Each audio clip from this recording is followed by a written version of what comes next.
remember the sound of the sewing machine humming softly in the hospital room, like a lullaby made of thread.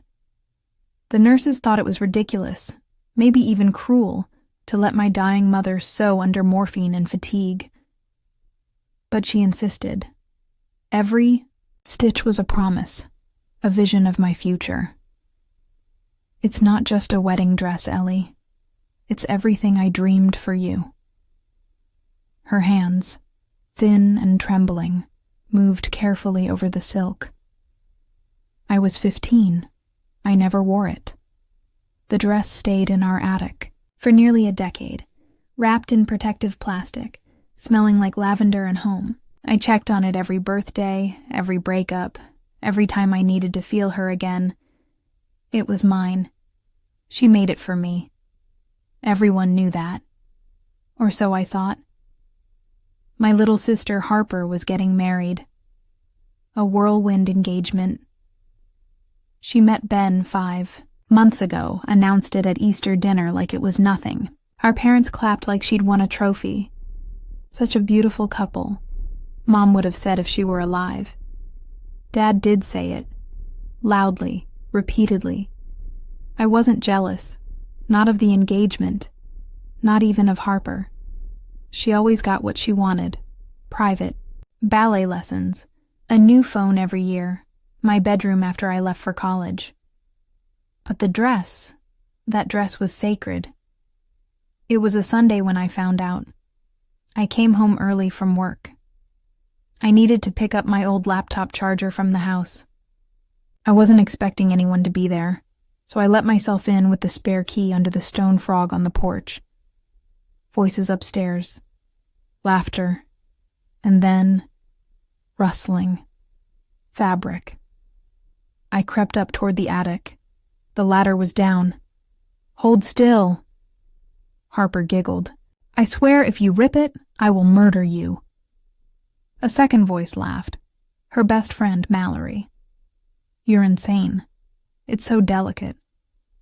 My heart thudded. No. No. No. I climbed the stairs quietly. And there it was. The dress. My mother's dress. On her. She twirled in it like it was hers. Like it had never been promised to me. Mallory was pinning the sides. Wow, I didn't think it would fit. You're like curvier than Ellie. Harper snorted. She'll never wear it anyway. It's been 10 years. I stood frozen. My hand clenched the attic doorframe. My breath shallow. Then Harper said something I'll never forget. Mom never said it was Ellie's. She just sewed it while she was sick. It's not like there's a name tag in it or anything. Mallory laughed. You're the bride. You deserve the best. They didn't see me. They didn't hear me. But I turned and left. That night, I didn't cry. I sat in my car for 2 hours, staring at the dashboard, remembering the way Mom would hum to herself while sewing. She didn't finish the veil. She said we'd do it together when I was engaged. She even picked the fabric. A roll of antique lace, now buried in a cedar chest in that same attic. Harper had never once looked at that fabric. But now she was getting married. In the dress made for me. In a ceremony planned in less than 3 months. She never even asked. No one asked me. No one told me. At dinner 2 nights later, Dad brought it up casually, like a comment about the weather. Harper looks stunning in your mother's dress. You'll cry when you see her walk down the aisle. I didn't answer. I just blinked. Set my fork down. It's what your mom would have wanted, he added. For it to be worn. Worn by me, I said flatly. Dad paused. Well, she's the one getting married. You're not even dating anyone. Like that justified it. Like my relationship status erased Mom's dying wish. Harper chimed in, too chipper. You're not mad, are you? I mean, you left it in the attic for years. I looked at her, smiling, carefree, like I was the unreasonable one, like I was overreacting, like my grief was something she could borrow. I didn't sleep that night. I took out the old photos of Mom working on the dress, the half-finished veil, her handwriting in the margins of her notebook. Ellie's dress, finish before July. I was going to let it go. I almost did. But then I found the letter, tucked behind the notebook, yellowed, folded 3 times. Faint lavender scent still, clinging to the paper. It was addressed to me. To Ellie, if I don't make it, know this. I made that dress for you. Not for a wedding, but for a moment when you'd feel most beautiful. Whether that's marriage or something else. I want you to feel loved in it, because I loved you when I made every stitch. Don't let anyone take it from you. Love always. Mom. I folded it back, hands trembling, heart racing. This wasn't just about the dress anymore. This was about what they always did. Rewrite the story. Replace me. Pretend like I was never supposed to be anything more than background. They thought I'd stay quiet, but they forgot who raised me. The letter sat in my lap like it was burning through me. Not just a message, a mandate. For the first time in years, I felt Mom again, not just in memory, but present, holding my face with her calloused hands, whispering the truth. Don't let anyone take it from you. They already had, but not for long. I didn't storm into the house. I didn't shout or cry or demand the dress back. Instead, I got quiet. Strategic. My revenge wasn't going to be loud. It would be thorough. The next day, I went to the attic alone. The ladder creaked beneath my weight, but I moved quickly, heart pounding, fingers shaking. I reached the cedar chest. It was still there. The antique veil lace, the unfinished pieces, the thread rolls, the journal. I opened it again, flipping past sketches and supply lists until I saw it. A small brown envelope, the certificate of ownership. Mom had legally listed the dress and veil as personal property bequeathed to me, quietly. No one knew. She must have arranged it during her hospice legal appointments. I smiled. I took photos. High res. Clear. Then I tucked it all back. Not out of kindness, but out of precision. I started small. Texted Harper, "Hey, I'd love to help with some wedding planning stuff. Let me know when you need me." She responded in under a minute. "OMG. Yes, finally. I knew you weren't mad. You've been so quiet, lol." I played the part, met her for coffee, listened while she gushed about centerpieces and floral arches, told her the dress looked fine. It killed me to say it. But I had to blend in, be invisible again, because invisible people can move undetected. Then I contacted Mallory.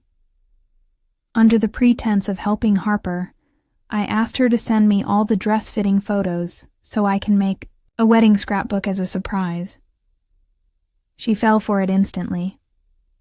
The dress sagged on Harper's frame in some shots. The lace looked stressed. The shoulders didn't fit right. But what I needed was the timestamp. The metadata. Proof she altered the dress without permission. Next came the lawyer. I wasn't rich, but I had enough saved. A quiet consultation. No lawsuit, yet. Just the threat of one. Just enough to draft a cease and desist notice and an official claim of property ownership. It read, "This letter serves as a legal notice that the dress in question is the private property of Ms. Eliana Rowe, as confirmed by signed documentation and estate designation. Unauthorized use, alteration, or display of the item constitutes a violation of said rights and may result in legal action." I didn't send it. Not yet. I waited until the weekend bridal shower. Everyone was there. Extended family, old neighbors, Harper's friends, Dad's girlfriend. I brought my camera and the letter. Not to show, just to hold, just to remember what this was about. Harper floated around in a white romper like royalty, hugging people, fake laughing. At one point she clinked her glass and said, "I just want to thank my amazing family, especially my sister Ellie, who's been so quiet but secretly working hard behind the scenes. Love you, sis." Everyone clapped. I smiled and waved, and later, I slipped into her room upstairs, opened her closet, and saw it. The dress, still zipped in its clear bag, still altered, still mine. I left a note on her pillow, not handwritten, typed, cold, formal. "You have 48 hours to return the dress in its original condition. I have legal ownership, documented proof, and photographic evidence of unauthorized use. If I don't have it in my hands by Monday, I'll pursue full legal action. Love, the daughter Mom actually made it for." That evening, I stayed offline. Let the anxiety marinate. At 2:34 a.m., Harper texted, "What the hell is wrong with you?" I didn't respond. At 9:17 a.m., a second message. It was just a dress. Mom would have wanted me to be happy. And then the third. "You're ruining my wedding." By Sunday night, the dress was delivered to my apartment, in a garment bag. No apology, just a note. Happy now? But it wasn't over. Not even close. Because Harper still had the venue, still had the veil, still had the spotlight. And I wasn't going to let her walk down the aisle without remembering that every step she took was on stolen ground. The dress was mine again, but I didn't feel triumphant. Not yet, because they still looked at me like I was the problem, like I had derailed a fairy tale, like I was bitter, jealous, spiteful. No one asked why it mattered. No one remembered what Mom said. They saw the dress. They didn't see the meaning. That Monday, I sat alone in my apartment, staring at it hanging by my window. It looked tired, altered, off. The seams didn't lie flat anymore. The hem was frayed. Tiny puncture marks dotted the bodice, places where Harper's friend had jabbed pins too carelessly. It wasn't the same, just like my family wasn't the same. I called Aunt Marlene, Mom's sister, the only one who'd ever been honest with me. "Ellie," she answered.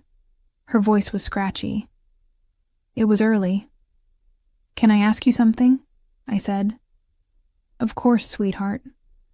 Did Mom ever say anything to you about the dress? Like, that it was meant for me?" Silence. Then, "Your mom made that dress for you and you alone. She talked about it every day those last weeks. She even told me, if I don't make it, make sure Ellie keeps the dress safe." Why? I felt the pressure build behind my eyes. "She wore it," I said. "Harper.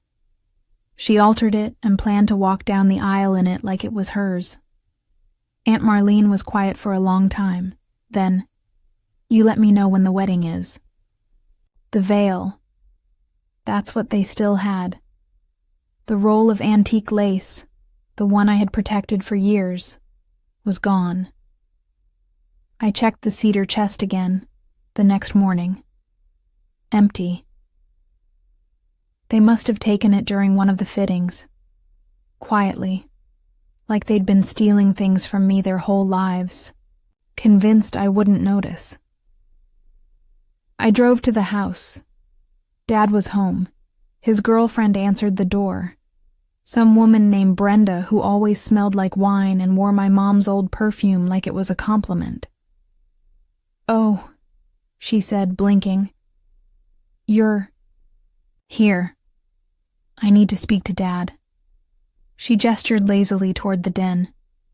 Dad was watching golf. He barely looked up. "Ellie, I need the veil lace back." He sighed, like I was asking for something trivial. "It's been cut already." He said, "Your sister's seamstress used it. Look, it's just lace." "No, it's not." "Don't start again," he groaned. "You're blowing this all out of proportion. You gave away something Mom explicitly left for me. It was collecting dust. You're not even engaged, Ellie." That word again. Engaged. Like being loved by someone else made your grief more valid. Like the only value of the dress or veil was in marriage. Like Mom's hands sewing through pain meant nothing. I didn't yell. I didn't cry. I stood still and I looked him straight in the eye. "I want it back. I want all of it back. Every inch." He waved me off. "She's the bride, Elle. This is what people do for their daughters. You'll understand someday." I almost laughed. Because that's when I realized I wasn't their daughter anymore. The wedding was 2 weeks away. I made a decision. Not out of pettiness, out of precision. If they were going to walk down the aisle in what was stolen from me, then the truth was going to walk down with them. I started gathering things. Photos of Mom sewing, her handwriting on dress patterns, the legal certificate, the letter. I scanned everything, and then I started building a slideshow. Not just any slideshow. A tribute. To Mom, to what she really wanted, to the daughter she made that dress for. I reached out to the wedding coordinator, using my bridesmaid title to get access. Asked if I could create a short memorial reel for Mom during the reception. Just 2 minutes, to honor her. The coordinator said yes. Harper never even asked about it. She was too busy deciding between hydrangeas and roses. She didn't ask what I was planning to show, and that was her mistake.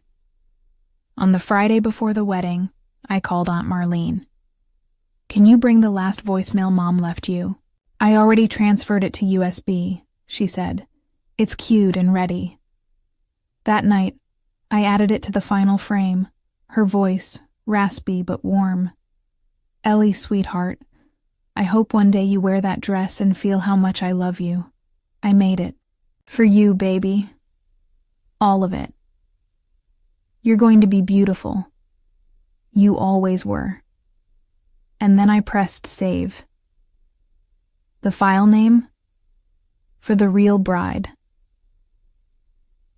The morning of the wedding, I woke before sunrise. The air was already thick with heat, and my stomach curled. As I looked out the window, somewhere across town, Harper was likely getting her hair curled, sipping champagne with Mallory, surrounded by bridesmaids in blush pink silk robes. I sat on the floor, facing the garment bag holding the dress. Mom's dress. My dress. It still felt wrong. Wrinkled. Tired from being worn by someone it was never meant for. I slid my fingers across the lace sleeves and whispered, "Today they'll know." At the church, everything was white. Too white. Flowers in tall crystal vases. Candles in every aisle. Fake smiles and cameras flashing. I stayed near the back at first, watching Harper pose with our father like nothing was broken. Her dress, a different one now, obviously, was sleek and fitted. The altered one had been quietly replaced, though no one said anything out loud. The veil, however, was unmistakable. It was Mom's lace, cut, resewn, mocked into a train that dragged across the marble like a betrayal. The only thing keeping me steady was the small flash drive in my purse. Aunt Marlene met my eye across the reception hall and gave me the slightest nod. The DJ had it. The tribute would play just after the cake cutting, just after the room thought everything was perfect. I took my place at table 8, close enough to see Harper's fake laugh, far enough for her to pretend I didn't exist. After the ceremony, no one spoke of the dress, or the veil, or the fact that I hadn't been in any of the photos. But that was fine, because I wasn't there to be remembered. I was there to make sure she never forgot. The reception buzzed with light, dancing, music, and the metallic scent of over-polished silverware. Speeches came and went. Dad's long and rambling, Mallory's shrill and over-rehearsed. Harper glowed. She had no idea what was coming. The DJ tapped his mic. And now, a special tribute from the family, in memory of the bride's late mother. The room hushed. Lights dimmed. The screen flickered on. It started with a soft piano track. Then came the photos. Mom, smiling with a measuring tape around her neck. Mom pinning fabric to a mannequin in her bedroom, thin from chemo, but radiant. Mom holding the dress in her lap, needle in hand. The guests cooed. Then the music shifted. Her handwriting appeared next. Sketches labeled Ellie's dress. A note. For Ellie's future. Finish by July. Then, the certificate. Legal documentation, signature, date. Then, the dress on the mannequin, in Mom's room. Then, Harper, in the dress. Laughing with Mallory, time-stamped, unedited. The room fell into silence. Harper's smile froze. She stood slowly. I watched her eyes widen as the final photo faded, and Mom's voice filled the room. Ellie, sweetheart, I hope one day you wear that dress and feel how much I love you. I made it for you, baby. All of it. You're going to be beautiful. You always were. Gasps. Murmurs. Brenda, Dad's girlfriend, covered her mouth. Aunt Marlene dabbed her eyes. Harper looked around, trapped, exposed. Shaking. Turn it off, she barked. Turn it off. The DJ hesitated, then cut the audio. But the damage was done. Eyes turned toward her, not with admiration, not with envy, with confusion, disgust. And then, Dad stood up, walked toward me, his face unreadable. I braced, but he didn't yell. He didn't even speak. He just looked at me, really looked, for the first time in years. And for a flicker of a second, something cracked in him. Maybe shame. Maybe grief. Then he walked away. Harper stormed out minutes later, her veil dragging like chains. Mallory chased after her, heels clicking furiously across tile. I sat in my chair, still, breathing, the flash drive back in my purse, like a knife returned to its sheath. No one said a word to me the rest of the night. But no one looked at Harper the same either. And that was enough, for now. 2 days passed before anyone called. It wasn't Harper. It wasn't Dad. It was Brenda. Of all people, Ellie. She said flatly, like she was testing the taste of my name. Yes? Your little stunt, whatever that was. You embarrassed her. There it was. No mention of the letter, of the veil, of the lies, just the embarrassment. Was any of it false? I asked. Silence. I didn't think so. Before she could speak again, I ended the call. Let them sit in it. I wasn't going to explain grief to people who twisted it into decor. Harper didn't come home from her honeymoon. Not because she left the country, because she canceled it. Postponed. For emotional reasons, Mallory told social media. A carousel of blurry selfies and inspirational captions followed. When life tests you, you don't fold. You rebrand. Harper was always good at spin. But spin doesn't stitch back trust. Not when your wedding guests are quietly unfollowing you. Not when half your family is whispering about a will, a dress, and a voicemail played through hotel-quality speakers. Didn't feel victorious. Not in the gloating way. But I felt aligned again. Like I was finally sitting in the chair I was meant to sit in, instead of watching someone else rehearse my part. The thing about truth is, it doesn't always bring applause. Sometimes, it just burns quietly in the corners of people's shame. Dad eventually texted, "Can we talk?" I left it on red for 3 days. Then finally replied, "Sure, my place. Sunday. Just you." He showed up 10 minutes early. No Brenda, no apology flowers. Just him, in his worn-out polo and the faint smell of regret. He looked older. I made tea. We sat at my small kitchen table, the same one I studied at during college, broke and homesick and keeping Mom's letter folded beneath the salt shaker like a lifeline. "I didn't know," he started, eyes low. "About the certificate, the voicemail. I thought..." He paused. "What did you think?" I asked softly. He rubbed his eyes. That it didn't matter. That the dress was a symbol, not a promise. "It was a promise," I said. "One of the last she ever made." He nodded slowly. "She talked about you all the time. I guess I didn't want to hear it then. You reminded me of her too much. Still do." That hit harder than I expected. He didn't cry, but he looked like someone who finally realized how far he'd let the house rot while repainting the wrong walls. "I'm sorry," he said at last. It didn't fix anything, but it didn't bounce off either. I let it sit between us. "You can't make it up to me with words," I said. "I know, but you can help me finish something." He looked up. "The veil," I said, "or what's left of it." The next weekend, he drove me back to the house. Harper was gone. Staying with friends, apparently. Clearing her head, I opened the attic. Took down the dress.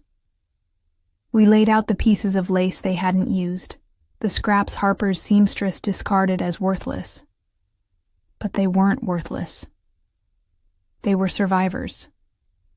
Frayed, crooked, torn, but still here, just like me. Dad didn't know how to sew, but he held the fabric while I stitched. His hands trembled once. I didn't say anything. Together we made something new, a piece of something sacred, reborn not in ceremony but in repair. Not a veil, not anymore. A shawl, a wrap of history and healing. No one could steal this one. I didn't post anything about it. Didn't tell the family. Didn't tag or tweet. This wasn't for them. It was for her. For Mom. For me. For the promise that had once been stolen and was now quietly, irrevocably reclaimed. But something else began happening too. A ripple effect. One by one, people started reaching out. Aunt Marlene first, then one of Mom's old friends from hospice.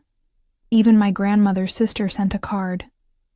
She'd be proud of the way you remembered her, proud of the way you spoke when others were silent. And then, unexpectedly, my old college roommate. She'd seen the tribute someone uploaded, not me. Probably one of the distant cousins who recorded it on their phone. "Ellie," she wrote, "have you ever thought about writing this down?" I stared at that message, and something inside me clicked. It started with a blank page and a blinking cursor. The kind of silence that dared you to fill it. That old pressure to say something perfect, or nothing at all. But this time, I didn't need perfect. I just needed honest. I titled the document, "The Dress That Wasn't Hers." And then I started writing. Not like an essay, not like revenge, more like stitching. Each word pulled from a memory. Each paragraph a thread pulled tight from a decade of silence. I wrote about the attic, about watching Harper in the dress, about standing in that hallway, invisible while they laughed in something I was promised. I wrote about Mom's trembling hands, the smell of lavender, the way she whispered, "This is for you, my brave girl." Not for marriage, for your moment. And how I waited 10 years for that moment, only to find someone else already walking in it. By the time I finished, it was 4:12 a.m. The sky outside was a smoky shade of blue. I sent the piece to no one. Not yet, but I read it. Out loud. Once. And I cried. For the first time since the wedding. Not out of rage, but release. 2 days later, I shared it anonymously. Medium.com. No names, just initials, just truth. I almost deleted the post 5 minutes after. It went live, but I didn't. And then the views started to climb, not virally, but steadily, quietly, like a tide pulling in readers who had also been overlooked, also been erased, also been told they were overreacting to grief someone else didn't understand. By the end of the week, it had 18,000 views. By the next, $70,000. I got an email from an editor at a storytelling podcast, another from a grief writing collective, and then a message from Harper, unopened. I stared at the preview. "I saw what you posted. Can we please?" I closed it. I didn't need to hear it, because this wasn't about her anymore. It never really was. Aunt Marlene came over that Sunday. We sat on the porch, sipping tea as the breeze caught the hem of the shawl around my shoulders. "You did what none of us could," she said softly. "What's that?" "You gave your mother a voice." Even after they buried her words. I swallowed hard. "You did too," I said. She smiled. "No, baby, I just kept the voicemail. You were the echo." I visited Mom's grave the next morning, brought no flowers, just the shawl. I sat cross-legged, draped in it, reading the printed story aloud. Every word. When I finished, I folded the paper neatly and tucked it beside her stone. Not for the world to find. Just her. Just us. 3 weeks later, a package arrived at my door. No return address. Inside, the rest of the veil lace, the part they used, carefully pressed, loosely folded in tissue, and a note. It was never mine. I'm sorry. H. I placed it in the cedar chest, not out of forgiveness, but to put it where it always belonged, out of her hands, back into mine. The lace stayed in the cedar chest for 2 weeks, untouched, Not because I was angry, because I didn't know what to do with it. It wasn't just fabric anymore. It was memory, pain, apology, history. Too important to discard, too fragile to rush. So, I waited, until one morning, when sunlight poured across my kitchen like a whisper, and I felt it, the pull, not to wear it, to use it. I pulled the shawl across my shoulders, opened the chest, and laid every piece of lace out on the table. Original, altered, returned. I spent hours sorting through it, pinning torn edges to clean ones, restitching what had been carelessly hacked apart. What emerged wasn't symmetrical. It wasn't polished, but it was mine. Not a veil, not a dress, not anymore. Something new. I posted a single photo on the same platform where I'd shared the story. A caption. This fabric was supposed to be a veil. Then it was stolen. Then it was broken. Now it's a symbol. Of every woman who's been told to shrink, to stay silent, to stand in the background of their own story. You don't have to wait for someone to hand you your moment. Sometimes you have to sew it yourself.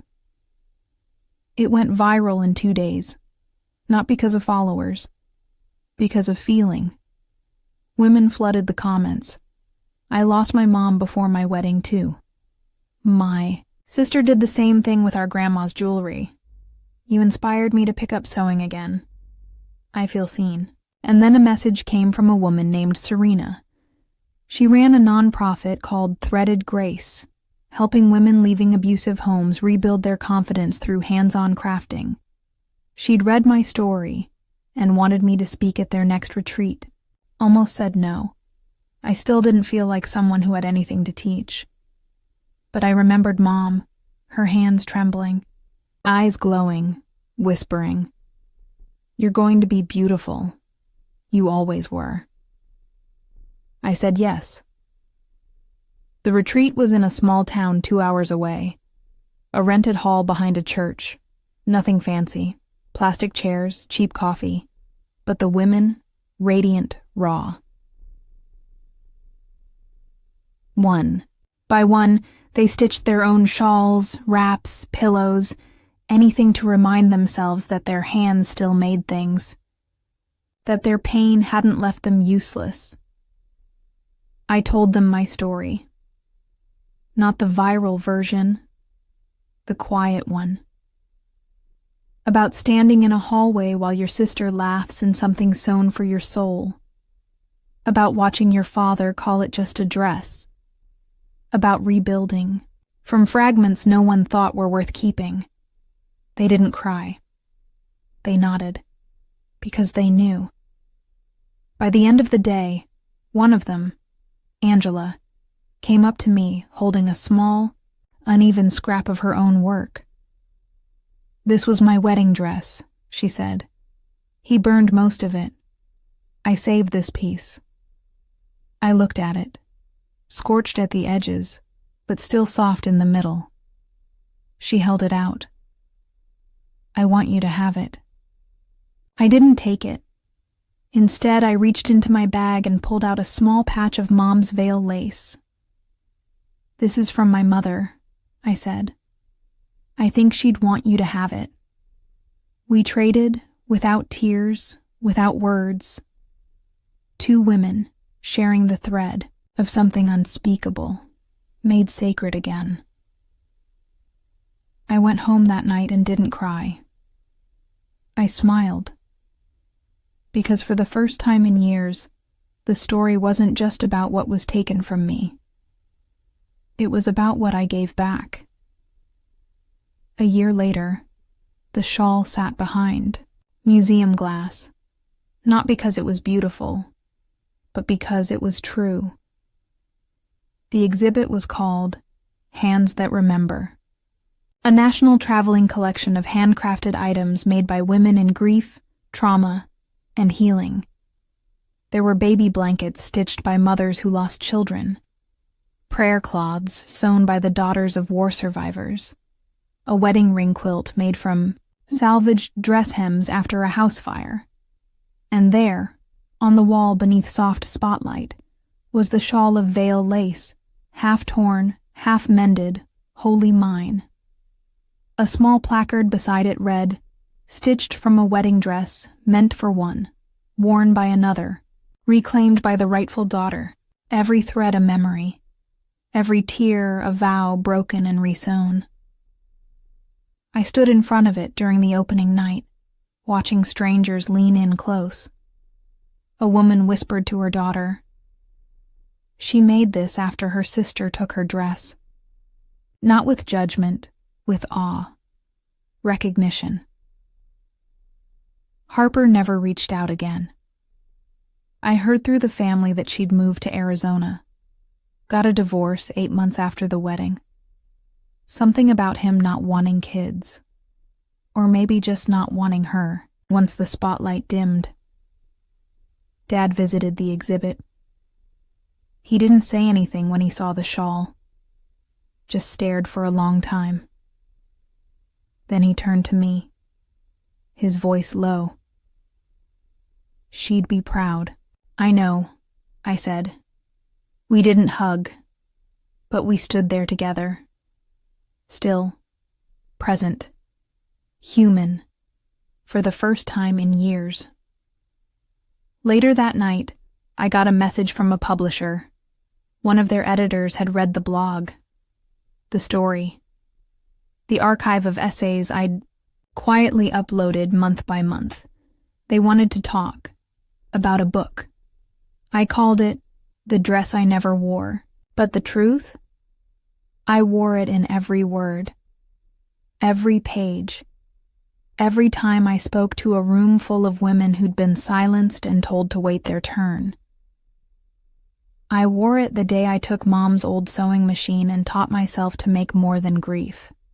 I wore it when I held a newborn, daughter of a survivor, wrapped in a blanket of lace trimmed from the same veil. And I wore it in my name, no longer a footnote at someone else's reception, but stitched into the spine of my own story.